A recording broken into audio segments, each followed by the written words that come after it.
My name is Eleanor Hayes, and I am 34 years old.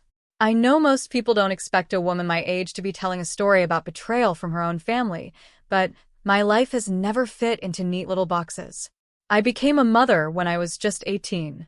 My son, Adam, is the center of my world. Or at least he used to be. I raised him on my own. His father left before Adam could even walk, and I learned quickly that survival meant swallowing my pride and working harder than I thought humanly possible. I waitressed, cleaned houses, took night shifts at the grocery store. Also, my son could have the things I never did. When Adam turned 12, I finally bought us a home. It wasn't much, a modest two-story house with creaky floors, peeling paint, and a yard that grew more weeds than grass. But it was ours. I remember standing in that empty living room, boxes stacked to the ceiling, Adam running from room to room yelling, "This one's mine, Mom. This is my room." The pride I felt that day still lingers in my chest like a heartbeat. That house became the anchor of our lives. Birthdays, Christmas mornings, scraped knees on the driveway, it all happened there. I fixed every broken faucet with my own 2 hands, painted the walls myself, even learned how to replace shingles after a storm ripped half the roof off. Every inch of that house held my sweat, my effort, my love. So when Adam grew up, went to college, and eventually got married, I imagined that house would remain a part of our story forever. Maybe I'd live there until I was old and gray. Maybe I'd pass it down to him and his children someday. But life, I've learned, doesn't follow the script we write for it. It started small, the way cracks in a foundation always do. Adam called one night, voice hesitant. "Mom, Ashley and we've been saving for a bigger place, but it's hard. Housing prices, you know? We were wondering if maybe we could move in with you for a while. Just until we get on our feet." I hesitated. The house was my sanctuary, my hard-earned prize. But how could I say no to my son? "Of course," I said, forcing cheer into my voice. "This house is always your home." At first, it wasn't bad. Ashley, my daughter-in-law, seemed polite enough. She was 28, pretty in that carefully curated way, long blonde hair, manicured nails, clothes that looked expensive even when casual. She smiled. She thanked me. She even offered to cook some nights. But soon little things began to gnaw at me. She rearranged the living room without asking, moving the old couch I'd bought secondhand into the garage. She complained about the wallpaper in the kitchen, the smell of the wooden floors, the way the stairs creaked. It was as if my home, the place I had built with every ounce of my strength, was suddenly beneath her standards. Adam didn't say much. He worked long hours, came home tired, and seemed content to let Ashley's opinions guide everything. Months turned into a year. Their boxes, once neatly stacked in the spare bedroom, spread like ivy into every corner of the house. My things, my books, my photos, my keepsakes, were shoved aside. I told myself it was temporary, that soon they'd buy their own place, and I'd have my space back. But instead, one evening, Ashley came to me with a smile so sweet it made my stomach twist. "Eleanor," she said, "Adam and I have been talking. This house, it's really too small for all of us. We've decided it would be better if we bought it from you. That way, you can move into something more manageable. Maybe a little apartment." I blinked at her, heart pounding. "Buy the house. Ashley, this is my home." Her smile didn't falter. "Yes, but it makes sense, doesn't it? We'll take care of it and you can use the money to start fresh. Apartments are easier at your age." My age. 34. Too young to be treated like a burden, too old to start over easily. I told her no. Firmly. The house wasn't for sale. Her eyes hardened. That was the first time I saw the edge beneath her charm. The weeks that followed were icy. Ashley stopped pretending to be kind. She made snide comments about my cooking, my cleaning, my clinginess. Adam, when confronted, only sighed. "Mom, can you just try to get along with her?" I wanted to scream. "I gave up everything for you, Adam. I built this home with my bare hands. How can you let her disrespect me like this?" But the words caught in my throat. Then came the breaking point. It was late one Friday night. I'd spent the day working extra hours at the diner, my feet aching, my body exhausted. When I got home, I found Ashley standing in the kitchen, arms crossed. "You'll sleep in the garage," she said flatly. I thought I misheard. "Excuse me?" "The garage," she repeated, as if I were slow. "We've decided it's best if you move your things out there. Adam and I need the space inside. You'll be comfortable enough. We'll get you a cot." The world tilted. My ears roared. For a moment, I couldn't speak, couldn't breathe. This was my house, my home, and she was banishing me from it like I was an unwanted guest. Adam stood behind her, silent. He didn't defend me. He didn't stop her. He just looked at the floor. That was the night something inside me broke, and something else hardened. I didn't argue. I didn't beg. I didn't even cry in front of them. I simply nodded, turned, and walked to my room. And as I sat on the edge of my bed, staring at the familiar walls, memories flooding me, Adam as a boy with cake smeared on his face, me painting these walls with my own hands, I made a decision. If Ashley wanted me in the garage, then fine. She could have the garage. Because soon, she'd have nothing else. I was going to sell the whole house. The night Ashley told me I'd be sleeping in the garage, I didn't sleep at all. I sat on my bed in the room I had once called my sanctuary, staring at the ceiling until dawn painted the walls pale gray. My body ached from exhaustion, but my mind was sharp, alive with a new kind of fire. I had spent years bending myself into knots for Adam. I had worked shifts until my hands cracked, sacrificed birthdays, dated no one because every penny, every second, went to making sure he had a better life than I did. I built this house for him as much as I built it for me. And now, standing in my own kitchen, his wife had exiled me like an intruder. Something inside me shifted that night. It wasn't just hurt anymore, it was resolve. The next morning, I came into the kitchen where Ashley was sipping her oat milk latte, scrolling through her phone. She barely looked up. Adam was already gone for work. "Good morning," I said, my voice calm, steady. She arched an eyebrow. "Morning."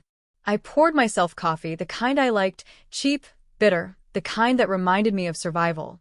For a moment, I just stood there, letting the silence press between us. Then I said softly, "I'll be moving my things soon. Don't worry about it." Ashley's lips curled into a satisfied smirk. She thought she had won. But in my head, I was already imagining the look on her face when she realized what I meant. Over the next few weeks, I played my part. I let her think I was cowed, that I had accepted my new role as the unwelcome guest in my own home. I moved a few boxes into the garage, neatly stacked in the corner, just enough to convince her I was complying. I endured her smug smiles, her offhand remarks about how much better the house feels now that we're making it ours. But what Ashley didn't notice was the quiet things I was doing in the background. I pulled out the old filing cabinet from the closet in my room, dusted off the folders labeled mortgage and deed, and studied every line of paperwork like a soldier studying a map before battle. My name was the only one on that deed. Every shingle on the roof, every crack in the foundation, it was mine. Not Adam's. Not Ashley's. Mine. The first step was simple. I called a realtor.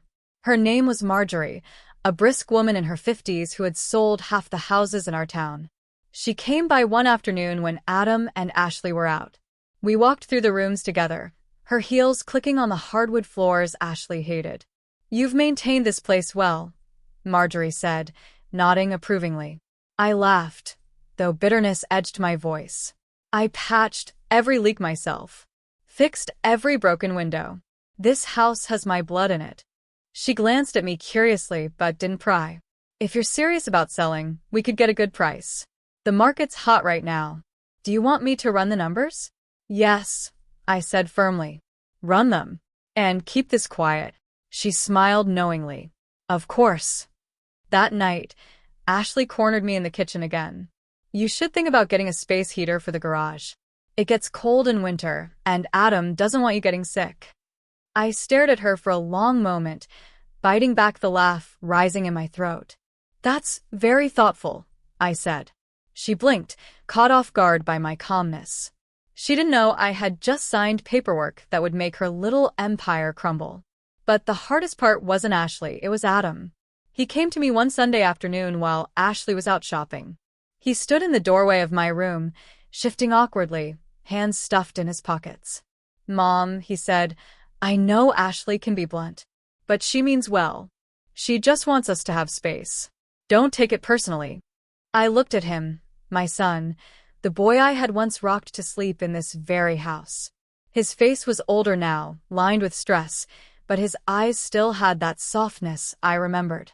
And it broke me. "Adam," I whispered, "do you hear yourself? She told me to sleep in the garage. The garage. And you stood there." He winced. I didn't know what to say. "You didn't need to say anything," I said, my voice cracking. "You just needed to stand with me. And you didn't." He dropped his gaze, shame flickering across his face. But he didn't apologize. He didn't defend me. He just said, "Please try to understand her, Mom." Understand her. The woman who erased me from my own home. I nodded slowly, but inside, something hardened even more. If Adam wasn't going to protect me, then I would protect myself. In the weeks that followed, the realtor's calls became my secret lifeline. We met in quiet corners of coffee shops, reviewed offers, discussed inspections. Each step brought me closer to freedom, closer to justice. Meanwhile, Ashley strutted around the house like a queen, redecorating, rearranging, even talking about knocking down walls. One night, over dinner, she said to Adam, "When we buy this place, we should remodel the kitchen first. It's so outdated." I nearly choked on my food. "When we buy this place." I smiled politely, my fork steady. "Sounds like you've got big plans." "Oh, we do," she said with a grin. I wanted to tell her right then, to watch the smugness slide off her face. But no. Revenge is best served carefully. Then came the day of the open house. Marjorie arranged it while Adam and Ashley were away visiting friends. Strangers walked through the rooms, admiring the hardwood floors, the natural light, the cozy feel. I hovered in the background, silent but proud. They saw value here. They saw what Ashley never did. By the end of the day, 3 offers were on the table, all higher than I had dared hope. When I signed the contract a week later, I felt a weight lift off my chest. The house was sold. My house. Their house no longer. The closing date was set. And that's when the hardest part came, telling Adam. I waited until Ashley was out again. He was in the living room, watching TV, when I sat down across from him. "Adam," I said gently, "I've sold the house." He blinked, confused. "What?" "I sold it. The papers are signed. In a month, it won't be ours anymore." His jaw dropped. "Mom, you can't. It's mine," I said sharply. "My name on the deed. My money paid for every brick. You let her treat me like a guest, like less than that, and I won't live under my own roof as a stranger. So I sold it." His face flushed with anger. "Ashley will lose her mind." "Good." I cut in. "She deserves to." He stared at me, stunned. "Where will you go?" I took a deep breath. "Somewhere I'm respected. Somewhere I belong." His mouth opened, then closed. He had no words. For the first time in years, I felt powerful. Ashley thought she had won by pushing me into the garage. But soon, she would see the truth. I hadn't just left the garage. I had taken the whole house with me. The night I told Adam I had sold the house, I barely slept. He didn't say a word after my declaration. He just sat there, staring at me with wide eyes, his mouth opening and closing like he was trying to form words but couldn't. When I finally stood up and walked away, I felt his silence follow me like a shadow. By morning, though, the silence had been replaced with chaos. Ashley stormed into my bedroom without knocking, her blonde hair disheveled, fury blazing in her eyes. "You did what?" she shrieked. I calmly folded the sweater I was packing into my suitcase. "I sold the house." "This house," she shouted, gesturing around as if the walls themselves were hers. "You can't do that. This is our home." "No," I said, my voice low but steady. "This was my home. And you made it very clear I wasn't welcome in it anymore." You said I'd sleep in the garage, remember? So I decided no one would get to live here. Not you. Not even Adam. It's gone. Her face twisted with rage.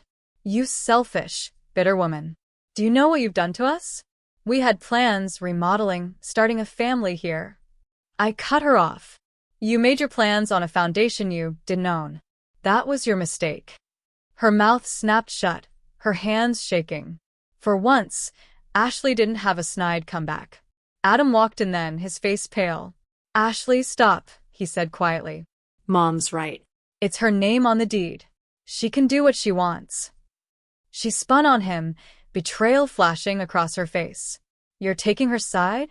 I'm not taking sides, he muttered, rubbing his temples. But it's the truth. She owns it. Ashley let out a bitter laugh. The truth? The truth is your mother just made us homeless. Her words sliced through me, but I didn't flinch. I zipped up my suitcase, stood tall, and looked her dead in the eye. No, Ashley. I gave you a roof over your head for years.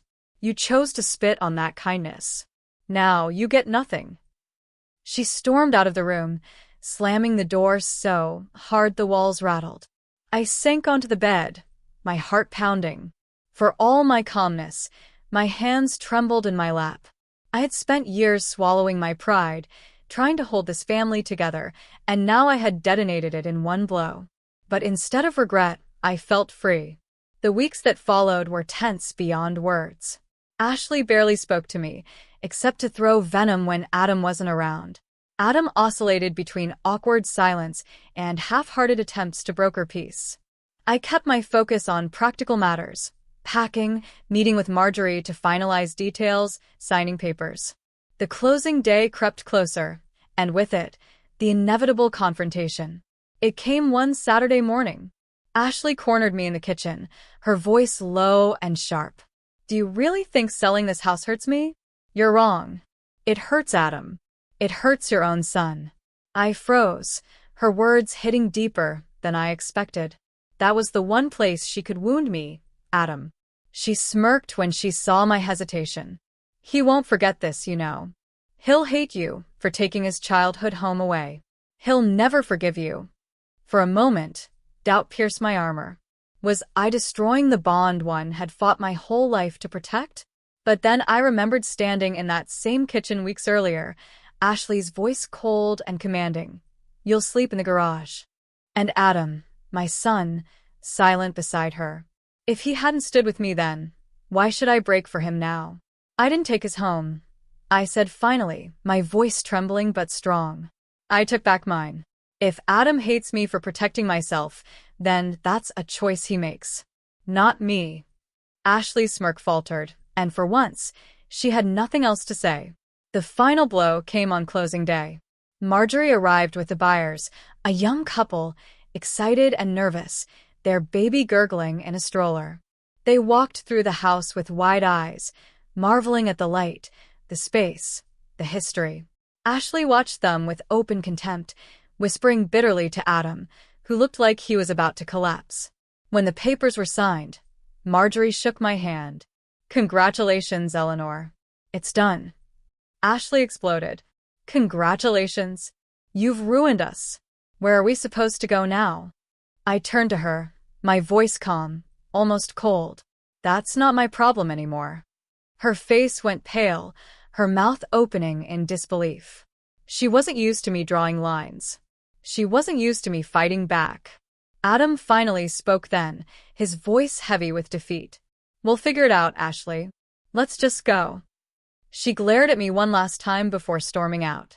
I watched them leave, their car pulling out of the driveway I had patched and shoveled for years. The driveway where Adam had learned to ride his bike. The driveway I had walked up after every long shift, exhausted but proud to come home. And then, just like that, they were gone.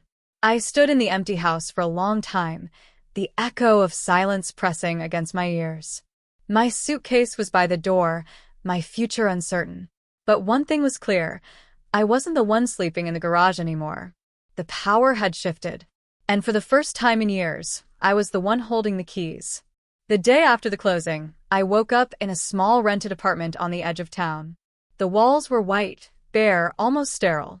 The furniture was minimal, just a bed, a second-hand dresser, and a tiny kitchen table with two mismatched chairs. It was nothing compared to the home I had poured my life into, but it was mine. No one could shove me into a garage here. Still, as I sat at that little table drinking bitter coffee from a chipped mug, the silence pressed in. I had fought for my dignity, but the victory felt lonely. Adam hadn't called. Not a text, not a word. I stared at my phone for hours that first week, waiting for it to buzz. Each time it stayed silent, the ache in my chest grew heavier. I wanted him to call, to say he understood, to tell me he didn't blame me. But the call never came. It was Ashley who reached out first. 3 days after the move, she sent me a text. "I hope you're happy. Adam's devastated. You've destroyed your relationship with your own son. Congratulations." I stared at the words until they blurred. My fingers hovered over the screen, itching to fire back something sharp, something that would pierce her smugness. But instead, I set the phone down. I wasn't going to let her drag me into her games anymore. But even without replying, her words festered. Had I destroyed my relationship with Adam? Would he ever forgive me? I tried to fill the days with work. The diner was busier than ever, and I picked up extra shifts to keep myself distracted. Customers came and went, clinking coffee cups and greasy plates sliding across the counter. I plastered on a smile, but inside, I was unraveling. One night, as I walked home after a late shift, I passed by the old house. The lights were on, but they weren't my lights anymore. The new family had already moved in, and through the window, I saw them laughing around the kitchen table. A little girl ran through the hall, her laughter ringing out into the night. It should have hurt, but instead, I felt something strange. Relief. The house was alive again, filled with joy instead of bitterness. It was better off without us. I whispered into the night, "Take care of it," and kept walking. A week later, Adam finally called. His voice was stiff, formal. "Mom." I gripped the phone, my heart racing. "Adam. Thank God. I've been waiting to hear from you." There was a long pause. Then he said, "Ashley and I are staying at her parents' place for now. We don't know what we're going to do long term." I closed my eyes, guilt twisting in my stomach. I never wanted to hurt you, Adam. But I couldn't let her treat me that way. That house, it was mine. And she wanted to erase me from it. I couldn't let that happen. He sighed. "You should have talked to me before selling. You should have given me a chance." I clenched the phone tighter. "I did give you a chance, Adam. That night in the kitchen, when she told me to sleep in the garage. You stood there. You said nothing. That was your chance. And you chose silence." The line went quiet. Finally, he said softly, "I don't know if I can forgive you for this." My breath caught. "Adam." But the line went dead. I sat there for hours, the phone still in my hand, the silence louder than any words. That was when the guilt came crashing down. Had I been too harsh? Too impulsive? Should I have found another way? But then I remembered Ashley's face, the smirk when she thought she had won. "You'll sleep in the garage." No. I had done what I had to do. The following weeks blurred together. I worked, I slept, I ate alone. My world had shrunk to 4 white walls and the echo of my own thoughts.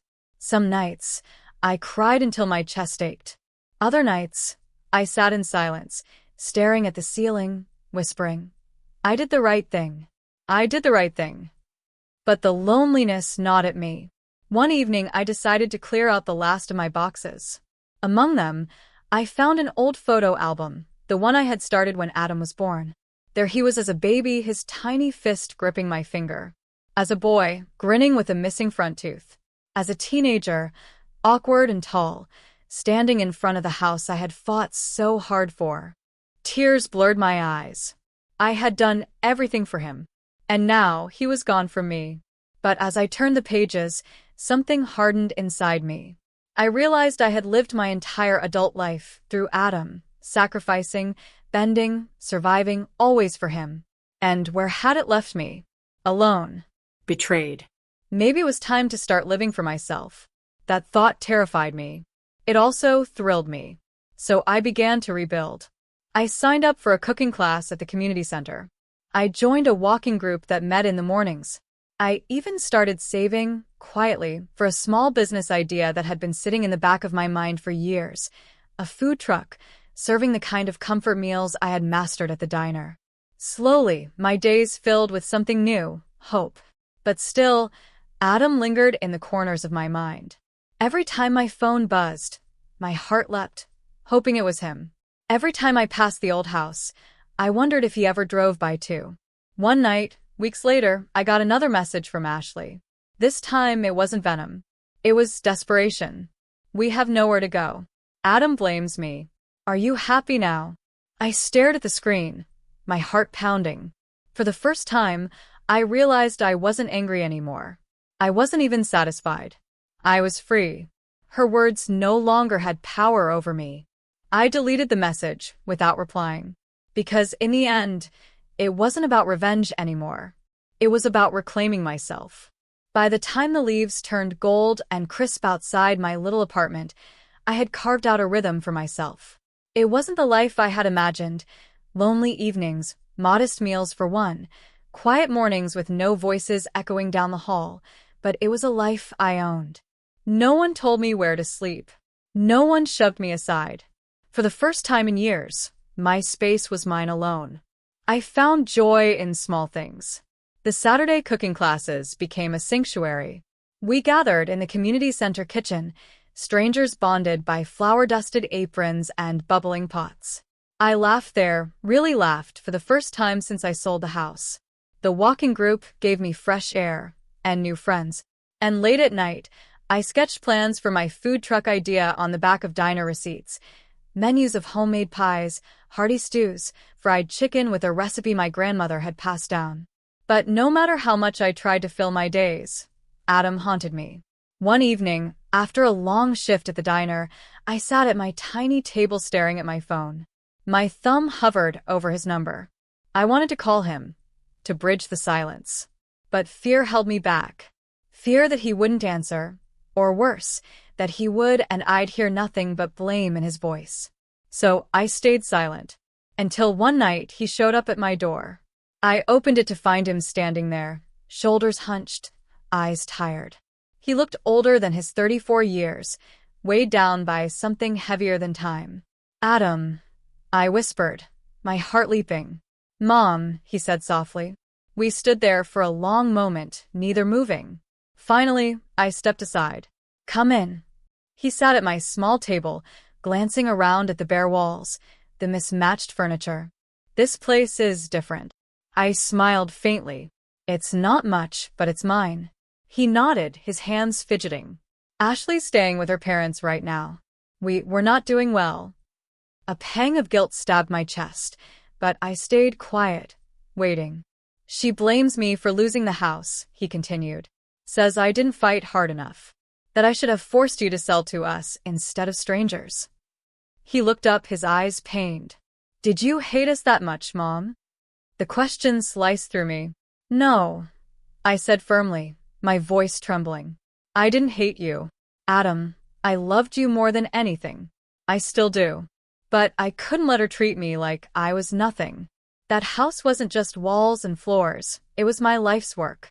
My sacrifice. And she told me to sleep in the garage. He flinched at the memory. I couldn't forgive that, I whispered. Not when you stood there and let it happen. Tears welled in his eyes. I know, and I regret it every day. For a moment, I wanted to reach across the table, to hug him, to tell him everything could go back to the way it was. But another part of me, the part that had learned to stand alone, stopped me. I can't change what happened, I said quietly. Neither can you. All we can do is decide who we want to be moving forward. He wiped his eyes with the back of his hand. I don't know if Ashley and I will make it. She's angry all the time. And I keep thinking about how you raised me, how hard you worked, and I wonder if I chose wrong. I studied him, my heart aching.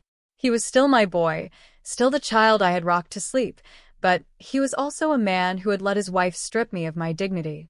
I didn't know if I could ever fully forgive that, but I knew I still loved him. You don't have to decide everything tonight, I said softly.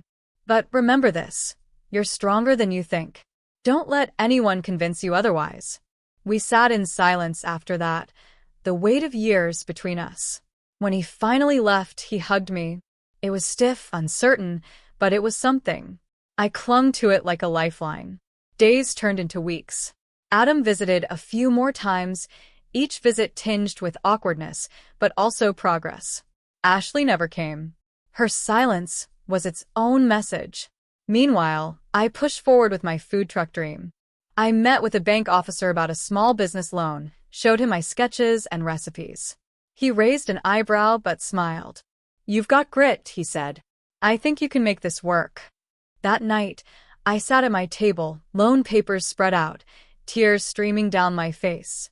For the first time in years, I felt hope, not tied to Adam, not tied to a house, but tied to me. But just as I began to believe in a new future, Ashley struck again. She showed up at the diner one afternoon, her heels clicking against the tile, her eyes cold. She slid into a booth across from me while I was on break. "You think you've won, don't you?" she sneered. "You sold the house, made us scramble, and now you sit here smug in your little apartment. But let me tell you something. You ruined Adam's life. He'll never forgive you." I stared at her, my hands trembling. For a moment, her words nearly broke me. Then I remembered the tears in Adam's eyes at my table, the way he had admitted his regret. "No, Ashley," I said calmly. "I didn't ruin Adam's life. You did that when you treated me like garbage in my own home. I just refused to keep letting it happen." Her face flushed with rage. "You'll regret this," she spat, standing up. But as she stormed out, I realized something powerful. I didn't believe her anymore. For the first time, Ashley's threats felt empty. I had already lost the house, lost my son's blind devotion, lost the family I thought I'd have forever. What more could she take from me? And if Adam ever truly wanted to find his way back to me, he would. I no longer needed Ashley's approval. I no longer needed Adam's silence. I only needed myself. That night, I signed the loan papers for the food truck. My hands shook, but my heart soared. I whispered to myself, "This is the beginning, not the end." Because for the first time in decades, I wasn't just surviving betrayal. I was building a life beyond it. The first morning my food truck opened, the sky was painted with soft pink light, and the air carried the chill of early spring. My hands trembled as I set out the chalkboard menu, Eleanor's Comfort Kitchen, written in shaky white letters. Behind me, the fryer hummed, the smell of biscuits and fried chicken filling the tiny space. I half expected no one to show up. I thought maybe the town would remember me only as the woman who sold her house out from under her son. Maybe they'd whisper, judge, or worse, avoid me altogether. But by 7 a.m., the line had formed. Construction workers in dusty boots, nurses fresh off night shifts, a couple of college kids with tired eyes. They came one by one ordering pies, fried chicken stew. I moved fast, hands steady, years of diner work guiding me. And when the first customer bit into a biscuit and smiled wide, my heart soared. Word spread quickly. By the end of the week, people were waiting before I even rolled up the truck windows. Someone even posted a photo online. "Best comfort food in town, run by the toughest woman I've ever met." For the first time in years, I wasn't just surviving. I was thriving. But success didn't come without ghosts. One Saturday afternoon, as I wiped down the counter, I looked up to see Adam standing in line. My chest tightened. When he reached the window, he didn't order. He just looked at me. "Smells good," he said softly. I forced a smile. "Best biscuits in town. Want one?" He nodded, and I handed him a paper bag. He held it for a long moment before saying, "Ashley says you're trying to turn the town against her. That you're using this food truck to embarrass us." I sighed, leaning against the counter. "Adam, I'm not thinking about Ashley. I'm thinking about me. For once in my life, I'm building something that's mine. If she feels threatened by that, maybe she should ask herself why." His jaw tightened. "She says you don't want me to be happy." "Adam," I said gently, my voice cracking, I wanted nothing but your happiness. I gave you my youth, my strength, my home. But happiness isn't about letting someone else tear your family apart. It's about building a life where respect lives. She never respected me, and you didn't stop her." He dropped his gaze, shame flickering in his eyes. "I know, and I hate myself for it."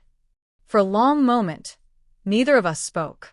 Then he whispered, "Your biscuits still taste like home." And with that, he walked away. I stood there, tears stinging my eyes, clinging to those words. Maybe there was hope for us yet. The weeks rolled on. My business grew, the food truck becoming a fixture in town. Kids waved when they passed, and regulars greeted me by name. I started to feel like I belonged again. Not as Adam's mother, not as Ashley's target, but as Eleanor. Just Eleanor. But Ashley wasn't done. One evening, as I was closing up, she appeared, heels clicking against the pavement, her smile sharp as glass. "Cute little business you've got," she said, eyeing the truck with disdain. "But don't get too comfortable. Adam's still my husband. You may have stolen his house, but you won't steal him from me." I crossed my arms. "I'm not trying to steal him. I'm trying to remind him of who he is. Maybe you should be worried that a plate of biscuits does more for him than your cruelty ever did." Her smile faltered, rage flashing in her eyes. "You'll regret this, Eleanor. Mark my words." I stared her down, my voice steady. "I already regretted letting you into my home. I won't regret standing up to you now." She stormed off, her threats echoing in the night. But this time I didn't shake, because with every meal I served, with every smile from a stranger, I felt stronger. Ashley could scream, could threaten, could spin her lies. But she no longer had the power to cage me. The real test came a month later. Adam showed up again, this time without Ashley. He looked worn, like the life had been drained out of him. He ordered quietly, then lingered by the truck until the line was gone. Finally, he said, "We're separating." My heart twisted. "Adam." He shook his head. "Don't say you're happy. I know it hurts, but I can't live like that anymore. She hated you so much, Mom, and I let it poison everything." I leaned out the window, touching his hand gently. "I'm not happy you're hurting. I'm just glad you're finding your voice." He swallowed hard. "I don't deserve forgiveness." I looked at him, my son, my boy, the man I had raised.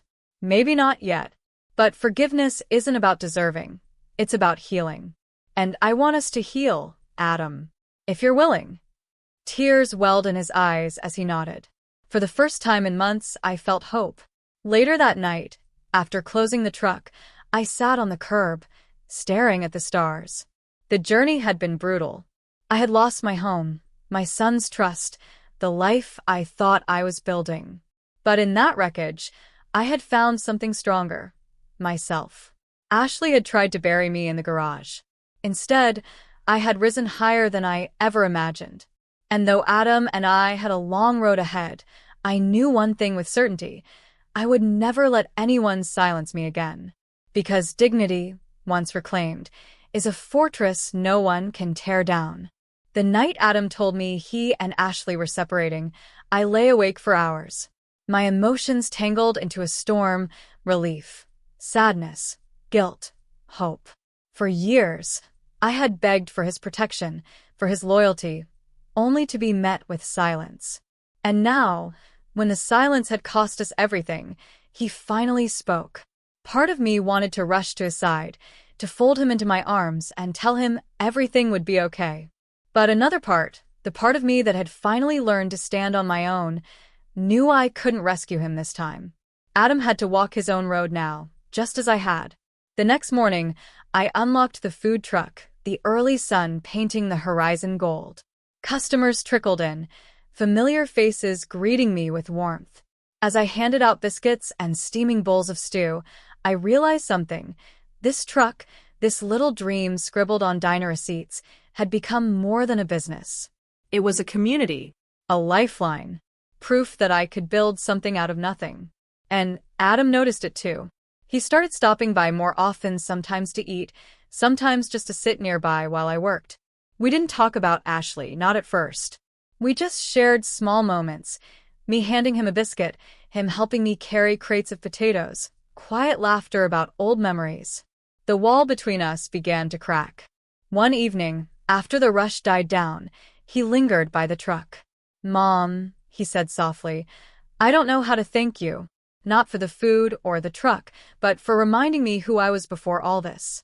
I let Ashley change me. I let her make me small. You didn't." I leaned against the counter, my eyes stinging. "I almost did, Adam. For years, I let her words and yours make me question myself. But I realized something. No one can take your worth unless you hand it to them." He nodded slowly, his face heavy with regret. I wish I'd realized that sooner. I reached out, squeezing his hand. "We can't change the past, but we can decide what kind of people we'll be now." That night, for the first time in months, I slept without nightmares. Weeks turned into months. My truck flourished, lines stretching longer every morning. The bank called to discuss expanding another truck, maybe even a small diner of my own. I laughed at the idea, the kind of laugh that comes from disbelief, because it had all started from being told to sleep in a garage. And Adam? He was healing. Slowly, awkwardly, but healing. He filed for divorce, moved into a small apartment of his own, started focusing on his career again. Sometimes, he looked weary, beaten down by what he had lost. But when he came by my truck and watched customers smile at me, I could see pride flicker in his eyes. Then came the day that felt like a circle closing. I was packing up after a long shift when Adam walked up with a bouquet of wildflowers in his hand. He looked nervous, like a boy again, shuffling his feet. "These are for you," he said, thrusting them awkwardly toward me. I took them, tears springing to my eyes. "What's this for?" He swallowed hard. "For everything. For raising me. For fighting for yourself. For not giving up on me, even when I didn't deserve it." I pressed the flowers to my chest, my throat thick with emotion. "Adam." "I'm sorry, Mom," he whispered. "For the silence. For standing there when she told you to sleep in the garage. For letting her make you feel small. I should have protected you. I didn't, and I'll carry that regret forever." The tears spilled over then, hot and unrelenting. I reached across the counter, pulling him into a hug. "I forgive you," I whispered. "Not because you earned it, but because we both need it." We stood there in the fading light, mother and son, broken but mending. Later that night, after closing the truck, I drove past the old house. The new family had painted the shutters blue, planted flowers in the yard. Children's bikes leaned against the porch. It no longer hurt to see it. In fact, I smiled. That house had been my story once, but it wasn't anymore. My story had moved on wheels now, rolling through town with laughter and the smell of fried chicken. As I drove home, I thought about that night in the kitchen, the night Ashley told me I'd be sleeping in the garage. For months, those words had felt like a brand burned into my skin, a reminder of how low I'd been pushed. But now I saw them differently. They weren't the words that broke me. They were the words that freed me. Because being told to sleep in the garage had forced me to take back my power, my dignity, my life. And if there was one thing I wanted anyone listening to my story to know, it was this. Family can betray you. The people you sacrifice everything for can turn their backs and laugh while you suffer. But your worth isn't theirs to decide. Your dignity isn't theirs to strip away. It's yours. Always. I fell asleep that night with the wildflowers on my nightstand, their scent filling my little apartment. And for the first time in a long, long time, I didn't dream of loss. I dreamed of beginnings.